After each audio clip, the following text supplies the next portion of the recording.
So I get the job, and I'm like, "Oh man, this is such a." I think I cried a little bit. I was like doing Elvis at the time, and like I saw Austin doing what he was doing every day, and I was like, "Wow, this is my opportunity to really play a real rock star. I can't wait."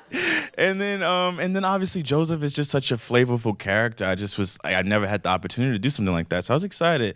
And then I talked to Steven. I was like, "All right, dude, I can't wait. So are you gonna get a photo double, right? Like a stunt double to do the violin?" And he said, "No, I'll get a new actor though if you don't want to do it." Just kidding. He didn't say that, but basically that's what he was kind of saying to me.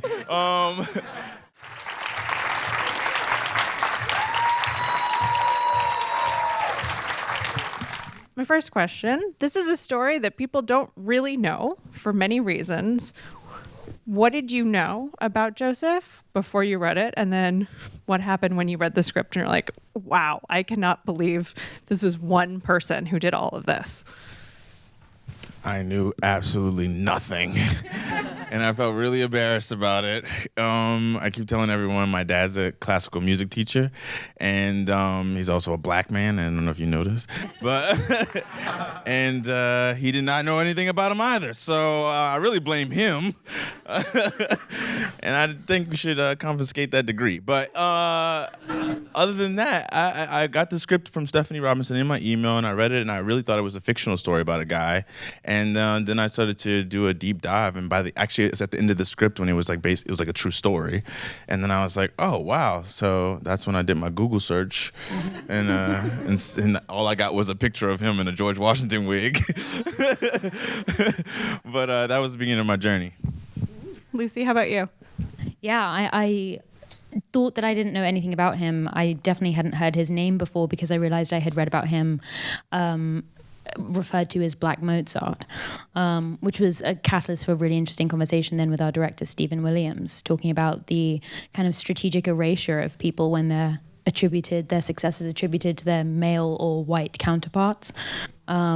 So that was a huge that kind of set the tone for the education that then this whole process would become. But yeah, so grateful to Stephanie Robinson for this whole education on him. So Kelvin, I would think of it as a good thing that you don't have any other portrayals to fall back on. It's all, you're going to be the first portrayal of Joseph that people see and know. But was it a positive for you? How do you navigate that? Where you're like, oh, I can't read all these books. I can't watch other movies. It was really hard. I was really anxious about it because I was like, I don't really know. I was trying to look at other movies or other portrayals I looked at Amadeus, obviously, and I was like, well, this just definitely is not Joseph. So what I did do though was I went to JSTOR, which was when I was in college. We used to use that for research, and I found some scholarly papers and journals and stuff like that, and I would read them and be like, okay, is this a good paper? And then if I thought it was a good paper, then I look at the citations, and then I was taking other people's research that they had spent years doing because I only had like 5 months, and I started looking at that, and then we had this book called The Virtuoso of Sword and Bow by Gabriel Bonnat, and that basically set up the landscape for the time, the 18th century France, the composers, the music, some of the characters surrounding Joseph at the time, the laws, the politics, how the economy worked, and then you start to kind of do like, it's like Sims. You kind of just place like your character in the middle of all these circumstances and be like, well, what would he do here? Lucy, you have the opposite, which is Marie Antoinette has been played so many different ways by so many different women. Plus, minus, scary, not scary. How did you do it? Because your Marie Antoinette is really different, and I think is a lot more human than maybe we're used to seeing. Yeah, I think because she's written, the angle that Stephanie has visited this character in is so different, as you said, than what we've seen her experience before. So her context is completely different. So then it kind of freed me because there's only really that one scene at the beginning, which is this kind of the fizzy young Marie Antoinette that we're quite familiar with and that we've seen before. So I got to lean into those. The other portrayal is obviously Kirsten Dunst, which is just fucking excellent. So getting to like lean into that and really enjoy it, knowing that, the rest of the film was so different. And so then that became the kind of I don't know. I think I read as widely as I could, and again tried to, as Kelvin was saying, try to understand as much of her context as possible, and then that really answered the questions of why she behaves the way she does in this film. And then it was just wonderful working with a director like Steven, who just kind of keeps you on track and keeps pushing you. And so we went further and further into that just total fear-based pragmatism, and going like all for the venom that comes from that was really satisfying to go that far. Kelvin, I read that you did 7 hours a day of violin practice. Yeah, I made that same noise when I read that. Please take us through that. The decision that I'm going to do this, how you did it, who was your dad teaching you? Like, take us in. Yes, I'll take you back. I get the job, and I'm like, oh man, this is such a. I think I cried a little bit. I was like doing Elvis at the time, and like I saw Austin doing what he was doing every day, and I was like, wow, this is my opportunity to really play a real rock star. I can't wait. And then obviously Joseph is just such a flavorful character. I never had the opportunity to do something like that, so I was excited. And then I talked to Steven. I was like, all right, dude, I can't wait. So are you gonna get a photo double, right? Like a stunt double to do the violin? And he said, no, I'll get a new actor though if you don't want to do it. Just kidding, he didn't say that. But basically that's what he was kind of saying to me. So I called my dad. He's gonna kill me. I called my dad and I was like, dude, they want me to play the violin. There's like all these concertos, about this, this really incredible composer. And he was like, well, it takes me 6 months to teach one of my students one concerto. He said, so best of luck, kid. And I said, great. So how do we actually get proactive about this? And we came up with a system of, I had 5 months, and I did 7 days a week, 6 hours a day. So you do 2 hours in the morning, 2 hours before lunch, 2 hours before bed. And then when I got to set, I would, shoot. And then I would go and do like an hour of fencing. And then I would do like at least an hour at night, every night, violin rehearsal with my violin teacher in Prague. I had like 4 teachers total, my dad being one of them. And then, and you would just kind of, could do it every day and hope for the best. I can get into the little boring details, but that's a different thing, yeah. I feel like these people want little boring detail. We're all like... Excellent. So, day one of how to become Chevalier. Basically, you take it at half speed. So when you're like learning music, I'm sure there's some musicians in here, but you're learning music, you take it half speed. So we would, if the song was at 120 beats per measure, then you would take it to 160, and you would start slow, and then every week you would kind of go up in increments of 10 to 15 to 20 seconds, and that's how we kind of got it to speed. In terms of just like you listen to a lot of the music, we discussed a lot of the music in terms of the story context and like what did we hear, and once you learn the history of Joseph, then you're like, okay, maybe I'm hearing ships, I'm hearing the water, I'm hearing the voices of or the sounds of slaves who are crying, I'm hearing nightmares from Joseph, as or I'm hearing all these different things, and then you start to base that around like how you want to put the emotion of the music into it. And then there's the whole the Polly Bennett of it all. Who we both worked with Polly Bennett, a movement coach. She's incredible, a genius, and she helped me find the physicality and the rock star element to it to make it seem like he's the prince of his time, and that's how you get into the performances. It's so funny you talk like hours and hours of practicing the violin and fencing practice. I feel like that must get you into the mindset of like, this was an extraordinary person, a very physical person who was activating different parts of his brain all the time.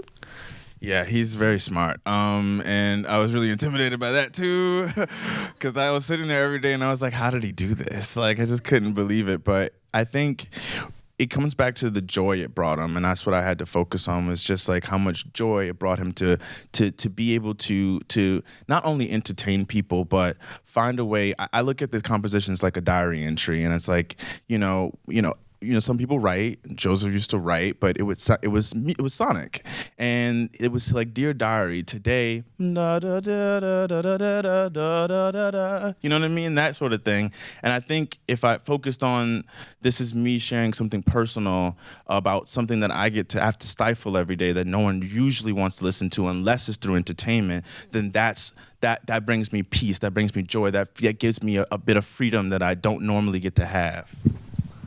So you mentioned Amadeus. Lucy, you mentioned Sofia Coppola's Marie Antoinette. Were there other movies that were instructive for the kind of tone and pace that you guys wanted to strike in this? Or not instructive?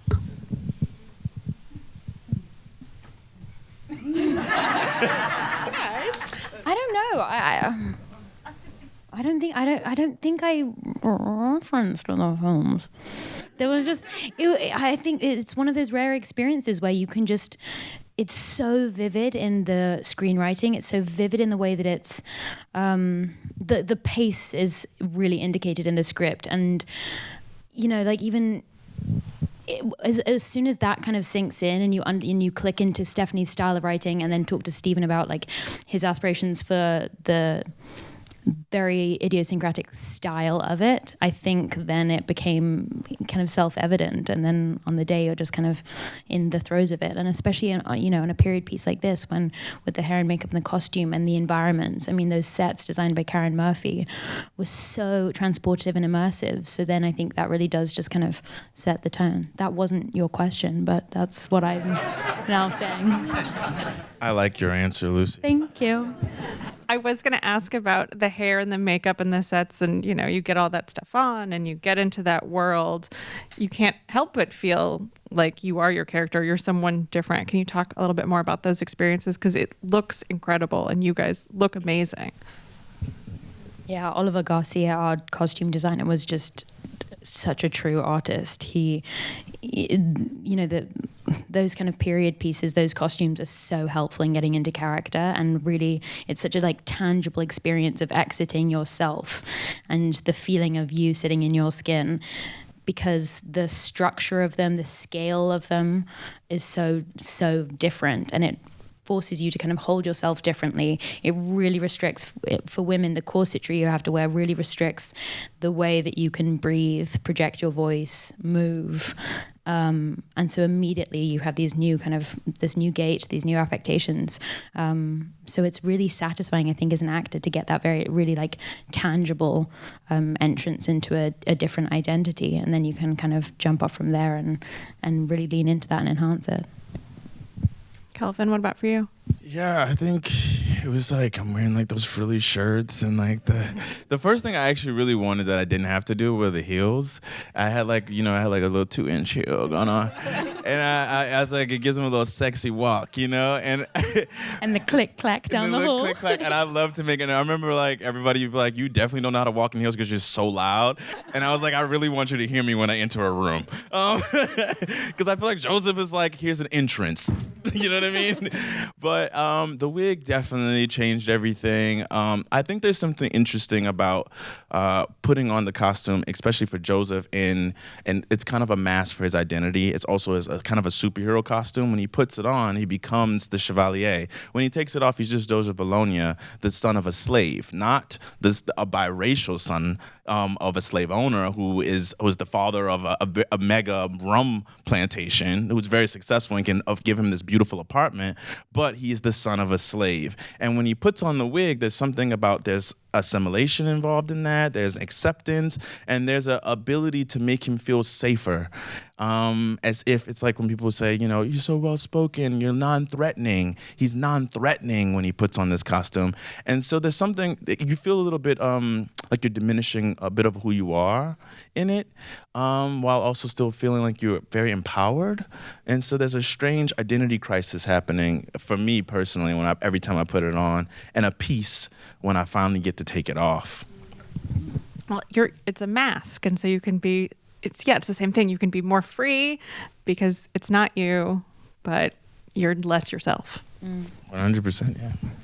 So I think we can kind of see a little bit just these two on stage. And one of my colleagues interviewed Samara and talked extensively about having such easy chemistry with you and that everyone else did, and that you really set a tone on the set and you were just a joy to work with. And can you talk about bonding? Because I think it's pretty, like I said, it's pretty clear just looking at these two, you're still having fun together. That's really nice, because I was telling you, I was just clacking through the set all day. No, you were a great leader. Kelvin immediately got us all together, organized a trip to the opera for us all when we first arrived in Prague. So that was like instantly everyone gelled together. And I think that's, down to the casting directors and finding that alchemy as well.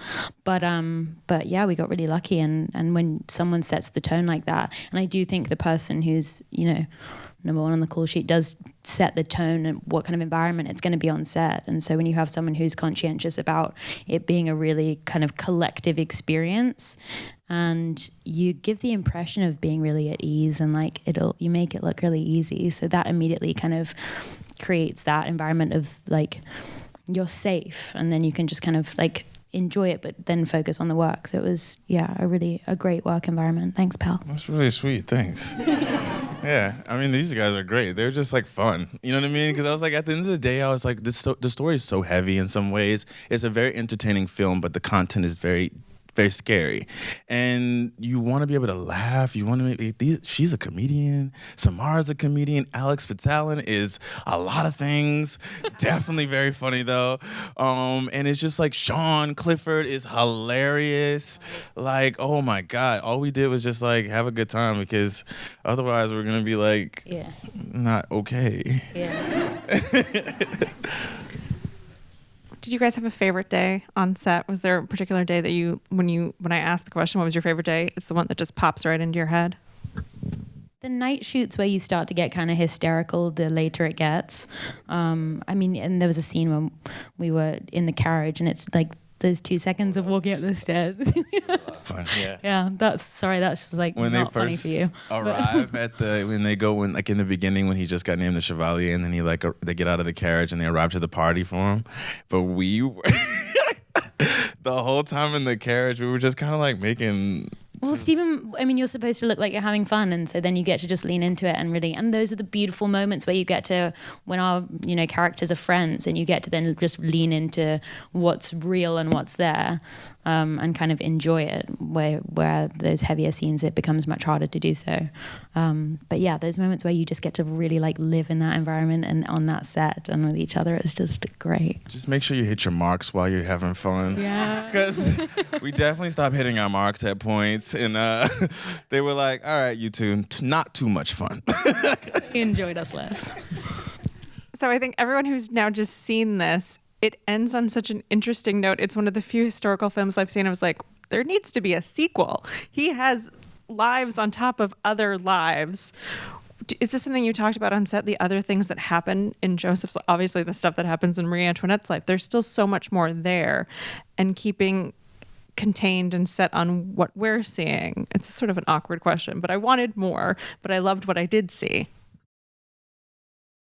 We didn't really talk about it much. I think because there's so much where we were trying to eat while we were doing it. But listen, the dude was a revolutionary for real. Like you said at the end, he started the first black regiment in the French Revolution, and that was wild. And it was just kind of, I think there would definitely be an epic sequel of some horseback riding and some like a lot of fighting and some real fencing going on, and I'm not opposed to doing it, but no, we didn't talk about it during the time.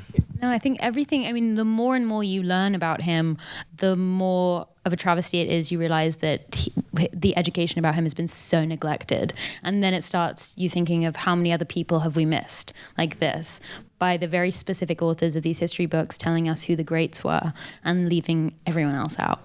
And so, that's again credit to Stephanie Robinson, our writer, for all that research and finding this story of this man, and hopefully, there'll be so many more in this industry. The film premiered at Toronto. What kind of, are kids coming up to you and saying like, I want to play the violin? I feel like it's weirdly inspiring. I have a lot of adults coming up to me being like, I used to play the violin when I was 12 and I was pretty good. I'm going to pick it up again. And I love that energy. I can't wait for the kids to see. I don't think a lot of kids have seen it because it was TIFF yet. But I think hopefully like my dad's going to, he still teaches and he's going to take his kids on a field trip to go see it. And he teaches middle school. So that's going to be really cute. So I'm excited to see, because when I first started, I played when I was 7 and I stopped because after Hurricane Katrina happened and the program I was in went away. And when I came back, I joined my dad's band, which was a concert band. He didn't teach orchestral music at the time. And I didn't try the violin again because I was like, this is not cool to play the violin. It's cool to play the trumpet because, you know what I'm saying? Any marching band kind of thing. But if I would have had a Joseph Bologna to kind of like to be talked about and, you know, and more black artists in the orchestras, I think I would feel differently about it if it looked as cool as this. So I do think there's going to be a little bit of some kids and some white wigs. Oh, good. Yay! Thank you guys. Thank you guys so much. The film is in theaters tomorrow. Tell all your friends. Thank you.